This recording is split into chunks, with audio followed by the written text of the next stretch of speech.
તો જય માતાજી મિત્રો, આજ તમારા બ્લોગમાં તમારું સ્વાગત છે. તો આપણે જઈ રહ્યા છીએ દશામાના મંદિરે.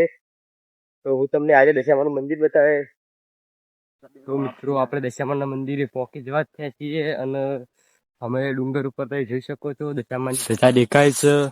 તે જોઈ શકો છો જે ડુંગર ઉપર ધજા મારેલ દશામાની દેખાય છે. અને આપણે હવે મંદિર થોડું દૂર છે ને અમે પહોંચી જવા જ થયા છીએ. તો મિત્રો અમે તો ક્ષેત્રમાં પહોંચવા થઈએ છીએ. તમે હમણાં જોઈ શકો છો પેલી ચાલો દેખો એટલે દશામાનું મંદિર છે. તો અમારા વિડીયોમાં બનાવી રહ્યો છે જોઈ શકો છો. આ નાળું બનાવેલું વધેલું તે વરઘોડામાં બનાવેલું હતું તે જોઈ શકો છો. પાણી હેડે છે અને આપણા ગેટમાં પહોંચી જાય છે. તો હું તમારું દશામાના મંદિરનું ગેટ બતાવું છું. તમે જોઈ શકો છો આ છે દશામાના મંદિરનું ગેટ અને તમે આનું લોકેશન જોઈ શકો છો. એકદમ લીલુંછમ હરિયાળી જેવું છે અને લેબડીઓ બધું વાયેલું હોય ઝાડો વાળો અને આ રહી ધજા દશામાની ઉપર. તો આપણે દશા ગેટના અંદર પ્રવેશ કરી લીધો છે. તો તમે જોઈ શકો છો લોકેશન એક નંબર છે. તો તમે મિત્રો જોઈ શકો છો આ દશામાના મંદિરે ઓબળો વાયેલો છે. જોઈ શકો છો એટલો ઓબળો આવ્યો છે અને ઓબળો વાયેલો છે.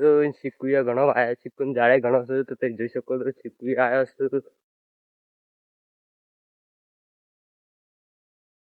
તો તમે જોઈ શકો છો ચીકુ પણ આવ્યો છે અને આપણા મિત્રો દશામાનું મંદિર પહોંચી જાય છે.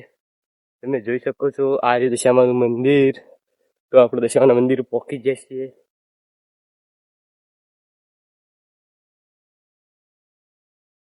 તો મિત્રો આ છે મારા ગામનું દશામાનું મંદિર.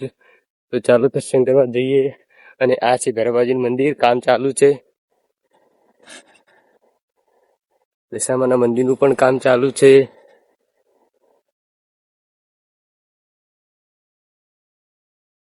દશામાનું મંદિર તો અત્યારે બંધ છે.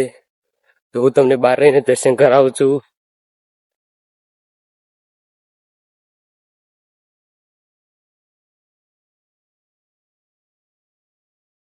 તો બોલો દશામાની જય. વ્લોગ તમને કેવું લાગે? જો મારો આ વ્લોગ તમને ગમ્યો હોય તો લાઈક શેર અને સબસ્ક્રાઈબ કરો. જય દશામાં.